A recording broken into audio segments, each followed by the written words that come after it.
Maldita sea, dale subscription right now, my friend. Thank you very much. What's up, guys? It's your boy Justin. What up? Fuck you, know me as you're reacting to the press conference between Beterbiev and Bivol.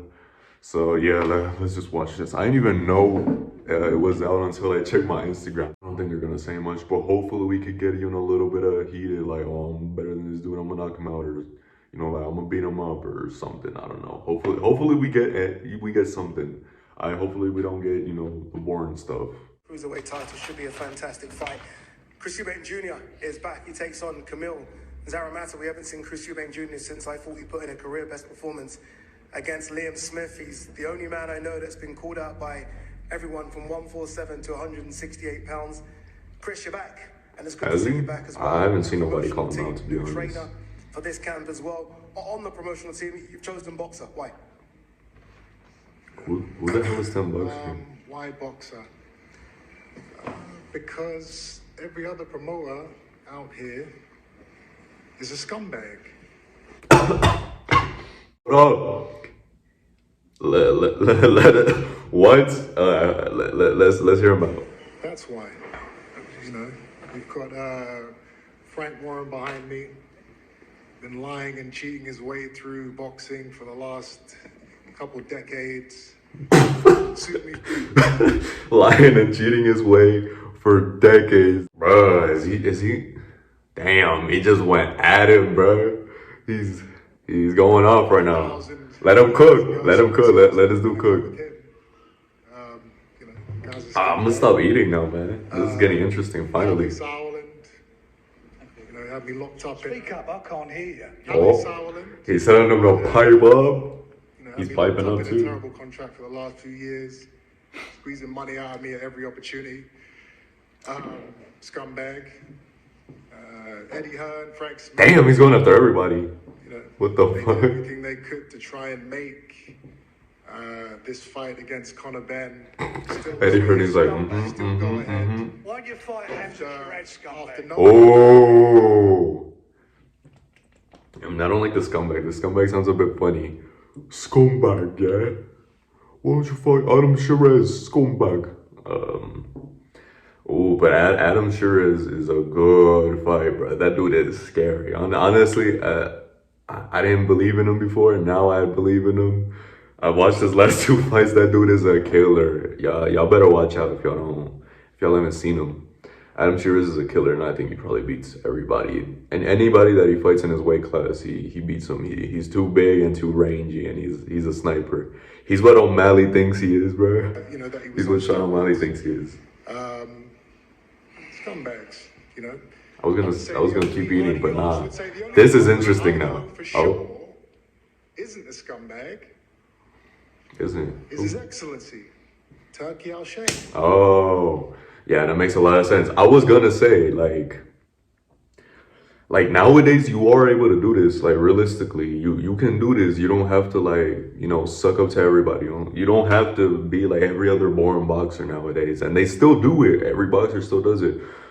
Thanks to blah blah blah, thanks to blah blah blah blah blah blah blah blah blah blah, and that's it. And then they don't say nothing. They don't make themselves, you know, worthy to watch. You know, they don't promote themselves in any way. This is what we need. Maybe, you know, you could do it in a different way. You don't have to go at the promoters, you know, the people who, you know, who send you the contracts, who, you know, get you the fights, you know. It's the problem with this is, right, like, now you put a target on your back. Now a lot of promoters ain't going, yeah, I got that nigga. A lot of promoters are now gonna be like, oh, friggin', like, oh, look at this dude, Chris Eubank Jr. Oh, he talks shit about me. Oh, he talks shit about me. Oh, what makes you think he won't talk bad about you and talk shit about you?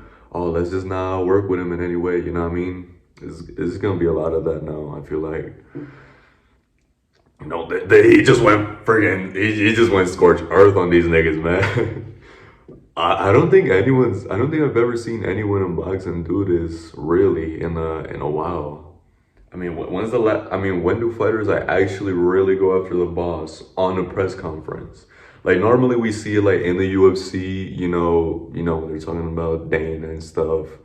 but is never at the pressers, you know, where all the, you know, all the media is at, you know, on that specific day. You know, they'll cover it, but that's only on social media when they do those things.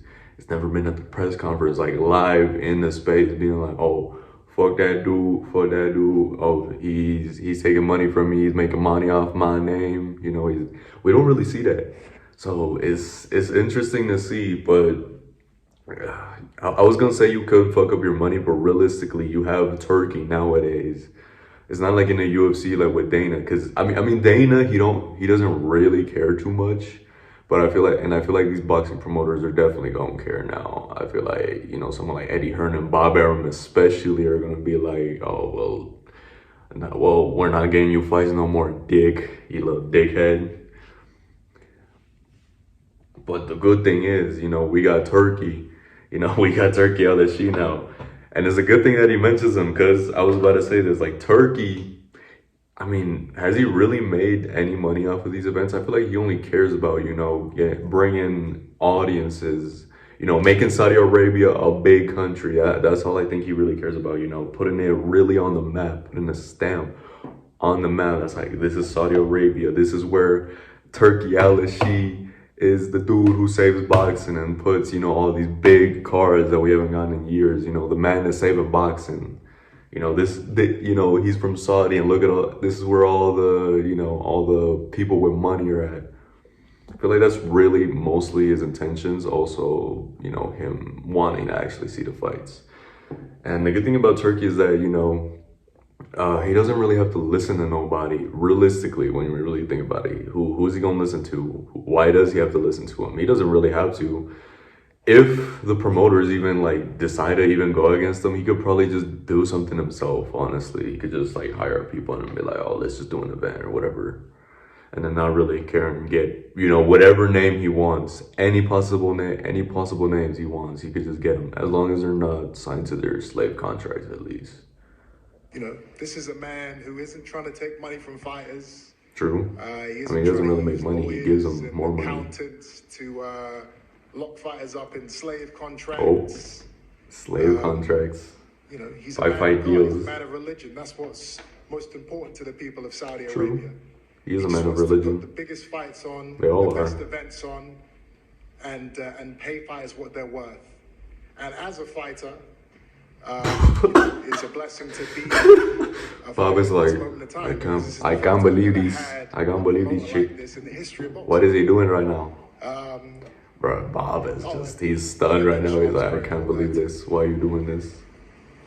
Welcome back, Chris. Harmony in the room, as expected. On your opponent choice, Chris. Oh, that's it? Zaramata, I mentioned at the top. No more scorched earth? From 147 to 168. Caught you out, right? Some big names.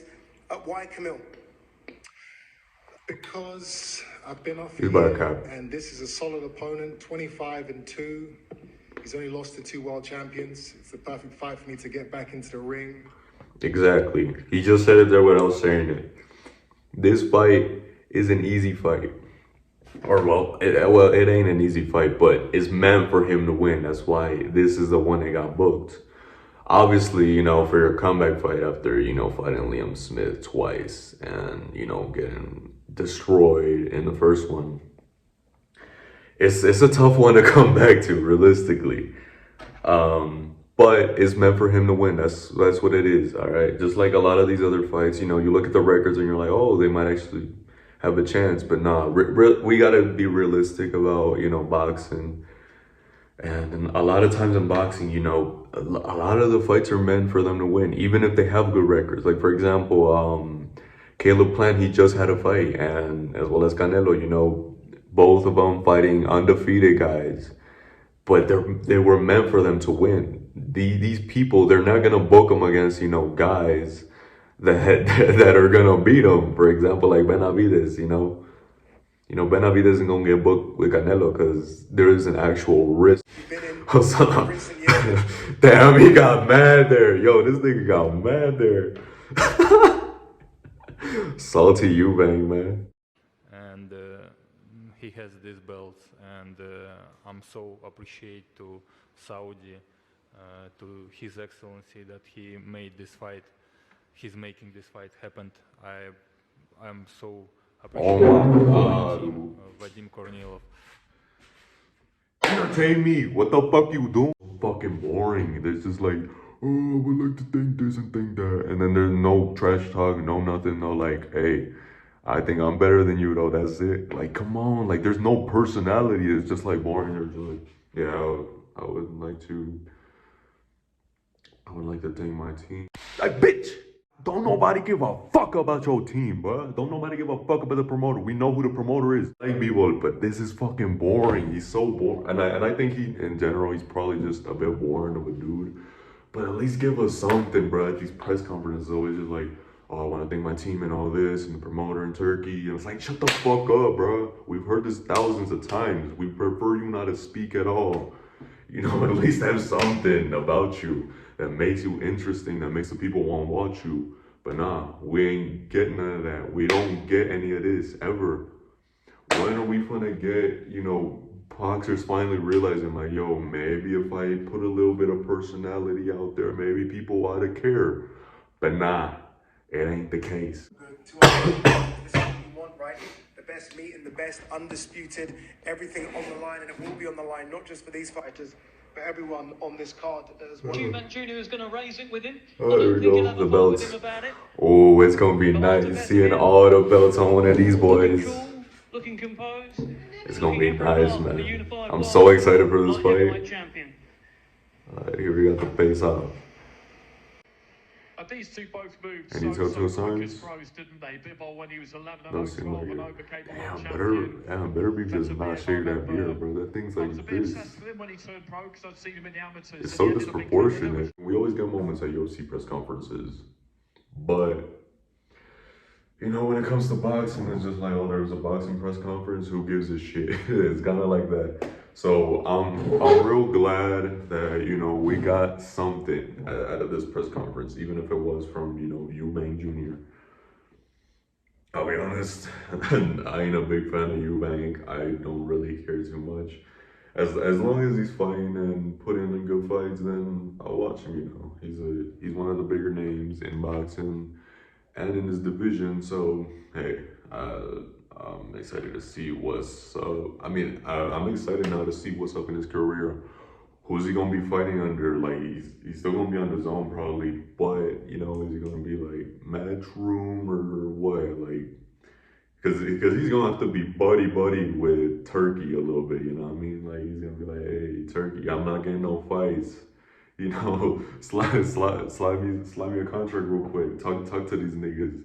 You know, tell them to give me a fight or something. But is it a stupid thing to do? Yeah. Is it kind of smart as well? Yeah. I don't know if it's a good decision or not. It's probably, I mean, it ain't, but realistically, if you're going to do it in any era of boxing, now would be the time, because like I said, Turkey's the one that really runs things, and if he decided to go independent, who's going to stop him, right? But yeah, that's it. Other than the whole Eubank stuff, it was real boring. There's a whole lot of Nathan. But I am real excited for, you know, not only this fight, but for the card. This is a pretty dope card, you know. I'm probably only gonna watch Beterbiev though, because it's in Saudi and I'm probably gonna be working that day. And that fight's probably gonna be on right, you know, after I get, you know, off the clock or whatever. Because that's normally how it happens, you know, when there's fights in the UK or, you know, in Saudi. So let me know what y'all think in the comments below. And I also want to say thanks for, you know, everything that, you know, the last video did. So I know it was the UK viewers. So shout out to the UK viewers for getting me, you know, my most viewed video in years. It's my second most viewed video ever. So shout out to y'all. Let me know what type of videos y'all want next. I'm thinking of doing a Minecraft video soon. But yeah, that's it from your boy, Justin. What the fuck you know me as here. Remember to like, subscribe, share, and turn on notifications. Peace.